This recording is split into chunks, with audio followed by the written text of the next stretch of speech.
welcome back to option 4 of how to fix color inside of Photoshop. In a previous episode, I showed you guys how to use the hue and saturation adjustment to select color and make changes. In this episode, we're going to use hue and saturation again, but we're going to use it a little differently this time. So let's head down to our adjustment layers and choose a hue and saturation adjustment layer, and this will bring up the dialog box. Now, instead of using the targeted adjustment tool or this little finger guy to make a selection of color, we're actually going to use this color bar down here at the bottom of the hue and saturation adjustments. But right now, what I'm looking for isn't available. As well as it's not available, if you look here, these little eyedropper tools are also disabled. If I were to try and click on one, they're grayed out and I can't use them. So in order to activate these eyedroppers, or in order to activate this color bar down here, what I need to do is go into my master's channels and choose a different color. It doesn't matter which color I choose, to be honest. I could pick any color. So I'm just going to choose red, and that's going to go ahead and activate the color bar. Now you can see that there are some sliders here, and you can also see that my color pickers are now available. Now that we've activated these features, let me show you how to go ahead and use them. And basically what these features are is a way for you to make a selection of color. Also in a previous episode, I showed you how to use the color range tool to make a selection of color, and it works fantastic.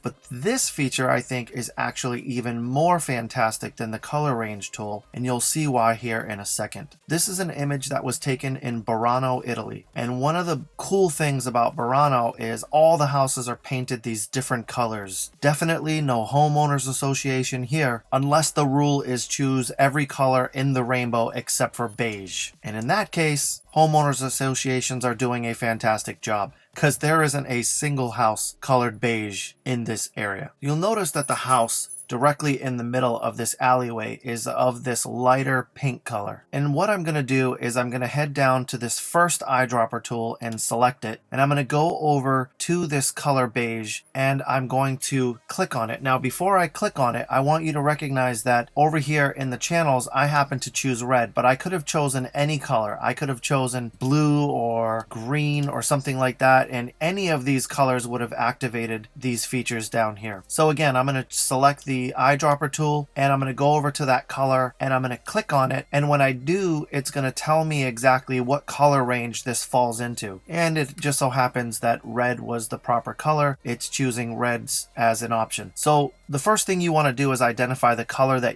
it is that you're trying to change, whether it's these pinks or these reds. Maybe I wanted to change these blues.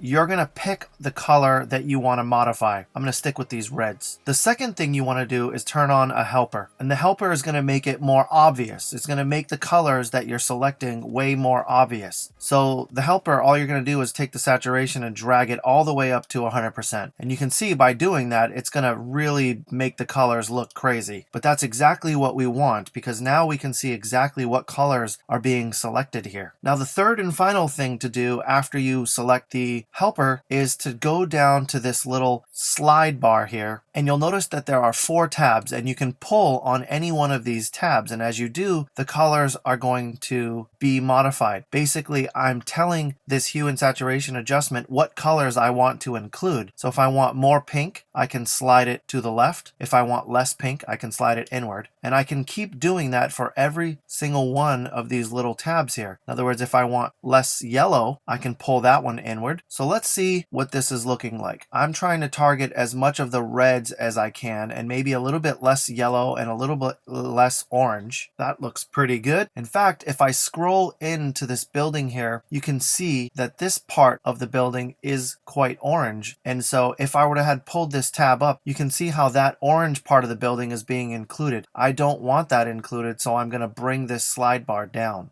So it's a really cool way of targeting a color specifically by using these sliders. Once you have it where you want it, we can bring saturation back down to a normal level and maybe punch up the colors with more confidence, knowing that only those color tones are being modified. Once I'm done with that, if I want to choose a different color, I could leave this right where it is. Go back to step 1, which is choose the eyedropper tool. Maybe now I want to modify these blues, so I'm going to select that. And again, I can use the sliders to say how much blue or how little blue I want to include. And then I can move the saturation up, punch those colors up individually. So in this example, I've modified the pinks and the blues collectively, and you can see it works pretty awesome. Go ahead and give this a try in one of your photographs. Hopefully you liked this tip. If you did, give it a thumbs up. If you haven't already done so, subscribe to this channel where we have more episodes coming to you. And as always, thank you so much for your support. Catch you in the next episode.